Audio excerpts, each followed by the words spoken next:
Salut, je m'appelle Fred, comme vous pouvez le voir, je suis vidéaste et je voulais vous proposer un petit café. Enfin, un café à notre façon.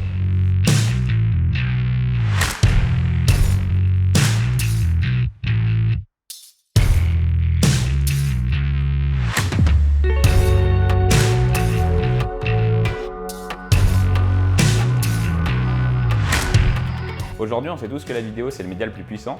Du coup, si vous voulez qu'on en parle autour d'un café, je vous invite à choisir une date dans le lien Calendly sous cette vidéo. À bientôt! Ce qui va faire que votre business marche ou non, c'est votre capacité à trouver des clients. Il y a plusieurs stratégies pour ça, mais le cold emailing, le démarchage par email, ça reste le moyen le plus répandu. Le problème, c'est que quand on fait du cold emailing, on a toujours l'impression de déranger, on arrive un peu comme un cheveu sur la soupe, du coup, c'est souvent une corvée, et croyez-moi, je sais de quoi je parle. Nous, on le fait pour Compo, notre agence vidéo marketing, et j'ai toujours détesté faire ça. Le cold email, ça me rendait mal à l'aise, c'était pas efficace, et je trouvais ça juste chiant à faire. Du coup, avec Thomas, nous, on a voulu rendre ça un peu plus agréable et surtout plus personnifié pour que ce soit plus efficace. Du coup, maintenant, dans notre prospection, on a intégré la vidéo. Aujourd'hui, il y a de plus en plus de plateformes et de moyens d'être vus, mais le revers de la médaille de ça, c'est qu'avoir de la visibilité, c'est de plus en plus dur, car l'offre et la concurrence, forcément, elle est plus grande. Du coup, pour rentrer en contact avec quelqu'un, un des systèmes les plus efficaces, ça reste encore le bon vieux mail. Par contre, c'est pareil, des mails, on en reçoit des dizaines et des dizaines par jour, surtout en B2B où on est souvent en train de se faire démarcher avec des mails qui sont souvent un peu chiants, on doit le dire, et peu personnifiés. Dans ce contexte, le but pour vous et pour nous, c'est de se démarquer. Du coup, aujourd'hui, on va vous montrer quel type de vidéo vous pouvez faire pour votre prospection. Une séquence commerciale, c'est une suite d'emails que vous envoyez automatiquement, ou non d'ailleurs, pour entrer en contact avec un prospect.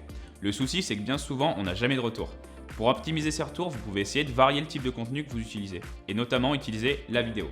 Par exemple, dans votre premier mail, vous pouvez essayer de vous démarquer de vos concurrents en envoyant une vidéo, en faisant une vidéo qui est un peu créative, comme celle qu'on vous a montrée au début. Bien sûr, nous, notre but, c'est aussi de montrer nos compétences techniques, donc vous n'êtes pas obligé de faire une vidéo comme on vient de le faire avec plein de transitions.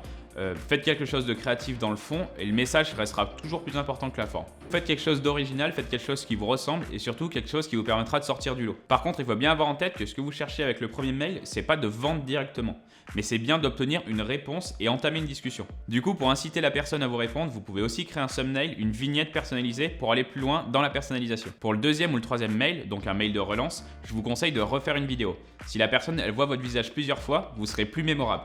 Vos prospects se souviendront plus de vous et seront plus enclins donc à vous répondre. Enfin, pour le dernier mail, là vous cherchez vraiment à avoir une réponse, que ce soit un oui ou un non d'ailleurs. Donc n'hésitez pas à le dire. Et avec une vidéo et un ton un peu humoristique, ça passe toujours mieux. Profitez vraiment de la vidéo pour montrer qui vous êtes et soyez vraiment créatif, ça peut vraiment faire la différence. Ça fait beaucoup de vraiment là. Mais c'est vraiment bien! Du coup là on a vu quel type d'email vous pouvez faire et là on va voir comment faire des vidéos de prospection. Pour faire ces vidéos, vous pouvez utiliser votre téléphone, une caméra ou encore une webcam. Il n'y a pas de vérité. Après, essayez de faire une vidéo qui est authentique et qui vous ressemble. Pas besoin de faire des montages ultra poussés. D'ailleurs, même si vous arrivez à faire la vidéo en une seule prise, c'est encore mieux, ce sera encore plus authentique. Et surtout, je vous encourage à ne pas négliger le son. C'est super important si vous parlez, donc trouvez un endroit calme, une petite pièce, c'est bien pour éviter que ça résonne. Et si vous pouvez utiliser un micro-cravate, c'est encore mieux.